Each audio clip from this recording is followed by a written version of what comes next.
Жакшы сөз бар го. Жакшы короз семиз болбойт депчи.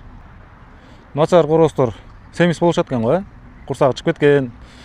Өңгүл бияк тияк бүт бар, короче. Төш чыгып кеткен, курсагы чыгып кеткен, көтү кеткен, короче. Анын баарын көтөрүп жүрүп эмне кыласыңар? Өзүңөр эмне анча кыйнап атасыңар? Естественно, мондай сонун эле чоткий эле денеңер бар да, өзүчү ошончо майдын артында да, ичинде. Жана майдын баарын жөн эле жок кылса болот, туугандар. Кичине бир мындай өзүңөр карманып койсоңор, мына акыл кекетеңерди тыйып кичине. Анан баскан турганыңар да сонун болот. Кийимиңер да мындай любой кийим кие бересиңер мындай. Постоянно бир эле формада жүрсөңөр сонун да.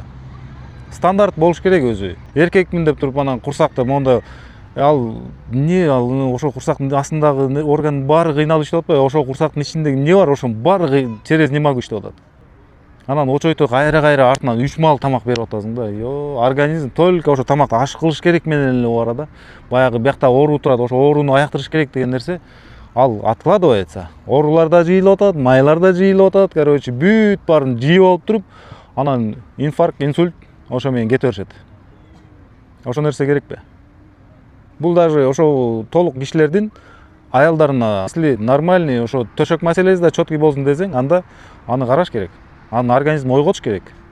Спорт кылып менен заниматься этиш керек. Спорт десе эле барып качаться этип темир көтөрүш керек эмес. Кыйналып калат набор организм. Аны только бастырыш керек.